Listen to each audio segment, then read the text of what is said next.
What's up, guys? Coach Mac, Play Fast Football. Last week or 2 weeks ago, did a video on three-step boot, quick game boot, kind of a PPO, pass option.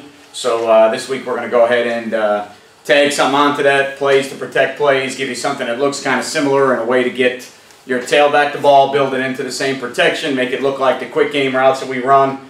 All right, and maybe give you another up-tempo play you can put in the menu. Had a great time this past weekend in Orlando.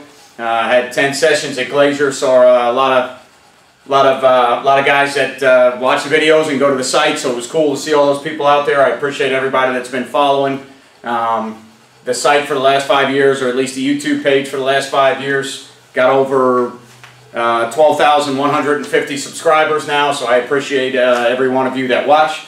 And it's been good to see people out at clinics, and you know, it's kind of been a recurring theme the last year or so. I go to clinics and people ask, "Hey, are you that YouTube guy?" And I say, "Yeah, I'm that guy." And so I appreciate it tremendously. Great respect for the coaching profession and other coaches out there, and so many people that are watching these videos and seeing so many other people pop up now starting to do YouTube channels and blogs and other things. I just think it helps the game. I think it's good for everybody, and I know I'm grateful for the opportunities I've gotten through the YouTube channel and social media and everything else that's out there. So I'll be in Tampa in the beginning of March doing a chalk war. Next week I'll be in Atlanta doing a chalk war. So those were interesting. They were great time. Did two in Orlando, and they were better than I thought they were. There were actually more people there than I thought there were going to be. So they were really good. I think they can be informational, and if you do it the right way and you take a philosophical approach to it and you talk about, you know, situationally, philosophically, how you approach things, and you don't get up there with a marker. Anybody that puts a play on a board, somebody else can draw up a play to stop it. If you put an offense on the board, a defense can stop it. You put a defense on the board, the offense can beat it. So, you know, a chalk war, as far as just putting things on the board, to me is not a good idea. But to bring up scenarios and have coaches address how they would handle that scenario, and then kind of go back and forth and play off of that, if it's, you know, whatever the situation is, I think that's a good idea philosophically and situationally. So I had fun doing them in Orlando. Should have a good time next week doing 3 in Atlanta, and then the following week doing 3 in March. So we're going to take a look at today is kind of a quick game boot slip screen. All right, so last week we talked about the pass option, the PPO, which was quick game to one side, all right, and then a bootleg to the other side. So for us, our quick game, three-step game, is not mirrored to each side. We have soft coverage or off coverage beaters, and then we always tie those with man beaters. So, you know, we don't run slant arrow, all right, unless it's a game plan deal, because slant arrow for us is not really good versus most of the coverages that we see that end up being too high. Slant arrow becomes a man type deal where you can get a good rub, or it becomes a cover 3 deal where you can pick on a flat defender and kind of, you know, horizontally get the slant inside of him and get the flat route outside of the flat defender. To me, when you're playing 2-read teams or palms, double slant arrow is a dead play. The arrow goes right to the corner. The linebacker that's taught well, that's the apex player, has nothing to do with the arrow route. He's got nowhere to go unless you push a back or a number 3 out.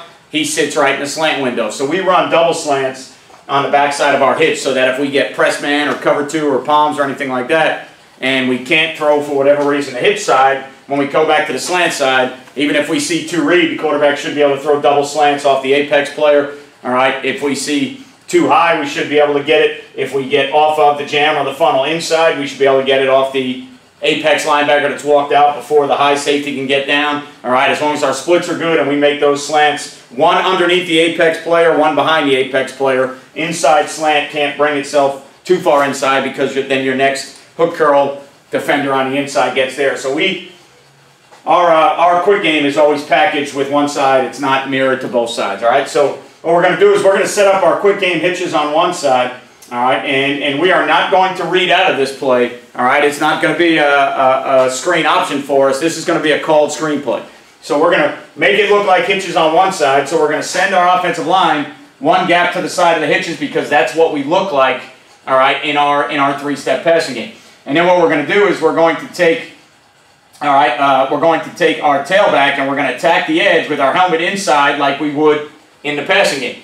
All right, so what we're going to try and do is attack the edge with our helmet inside, all right, and see if we can get that defensive end to rush the passer off of our quick game looks. All right, so if we've been throwing quick game throughout the game and the quarterback's been punch one with a full slide and a tailback attacking, all right, now maybe we want to see if we can get that end to rush the passer, and we're going to slip by him to get out into the flat for the screen. So what we're going to do with our quarterback now, we're going to have our quarterback punch one, look at the hitch side, and then he's going to start to kind of semi-boot to the screen side because it also protects our boot play. All right, on the back side, what we're going to do is we're going to take our two receivers and we're going to run what looks like double slant, but we're actually going to crack the mic, crack the strong safety, all right, and then we're going to take our tackle on the front side of the screen and we're going to step him down like he's blocking our Rip or Liz protection. In this drawing, it would be Liz. So we're going to step him down like he's full gap in the Liz protection. If there's a 3 technique, he's got to slam the 3 and then release flat to try and get out to get to that corner if I've got it drawn up versus a 2 high scenario right now. All right, so what we've got it drawn up right now is double crack out to the corner, leave the free safety unblocked, okay? And then at some point, hopefully if you get there, that's the player that the tailback's got to make miss. You can put your receivers on the apex and the safety. You just have to hope that the mic, if you've been running any boot stuff, you got to hope that the mic doesn't retrace secondary contain. You won't have anybody to get on him. So we're going to go ahead and draw it up with it cracked and cracked so we know we've got the linebackers and the inside linebacker and the apex. We know we've got them walled off. All right, if there is a 3 technique, we're going to have to punch the 3 technique before we release flat. If we get an open B gap to that side, it's real easy for the tackle. He just steps down like he's full sliding, and then he just ricochets back out. You can tell him to dip, rip, grab grass, whatever you need to do to get him to step down inside, and then rip and retrace flat. Because we're going for the corner, we really need to emphasize him, all right? Really got to emphasize that tackle, flat, all right? Punch here, and now turn and get flat out there to get that corner, all right? Don't try and run into the alley here because we won't get that corner block, so we got to try and punch, out, turn and get flat. All right, tailback. Helmet inside. Try and kick that end. See if you can get him to rush upfield. All right, and then just slip yourself out behind him. Quarterback punch one. Look at the hitch. Start to boot. It's like our 3-step boot, but as soon as you start to boot, all you're doing is getting some depth, buying a little time so that when that end reacts, all right, we can get the ball out to the tailback in the flat. All right, real good. Obviously, protects the 3-step boot, protects the quick game protection. All right. Get your tailback the ball in space on a screen play, slows the rush down a little bit. Great tempo play, great deal. All right, if you can get up to the ball really fast and line up in you know, if you have a 2x2 tempo formation and you got 1-word calls, you could probably get this, you know, where, you know, you could make this like Texas Liz. All right, so you could get up there and Texas Liz and in 2 signals. All right, Longhorns, whatever. You could say, hey, Texas. All right, and then you can make whatever your Liz signal might be, whatever you want to do for an L. You could, you know, whatever the signals are, you get right up there and just go hook 'em horns into your protection signal, all right, and get it done. If it's a tempo deal and you only want to run it to the right, which I've seen a lot of people, if your quarterback is right-handed and you only want to run it booting to his right, put it in a tempo menu, get it down to in a tempo menu, get it down to an Uno call, 1-word call, and all of a sudden now you just rip Texas, all right, you're already up on the ball, they know you're in a tempo deal, you rip the horns, and now you go and you run to Texas. So it could be a great play for tempo, great play when you're dealing with really strong defensive linemen that like to rush the passer, slow them down, do it early in the game, make them run side to side, all the things that build in with tempo, all right? So it's a great play to protect the quick game boot PPO. It's a great game to protect your quick game protections because you're always, for us, we always full slide. We marry it and make it look, all right, just like our quick game. So we got hitches here and then we make it look like double slants, but we're going to crack inside so it ties into our quick game stuff as well. All right, so hope you guys can use this play. Hope you can put it in your arsenal out there if you're a spread team or any team. I mean, I think anybody can run it, but if you're a tempo team, throw it in your arsenal, see what happens. All right, see if you can get a guy the ball in space, and hope it helps. Appreciate you guys watching. If you're in Atlanta next week, I'll catch you up there. If you're in Tampa in 2 weeks, I'll catch you there. As always, guys, you won't play well until you play fast. I'll see you all next time.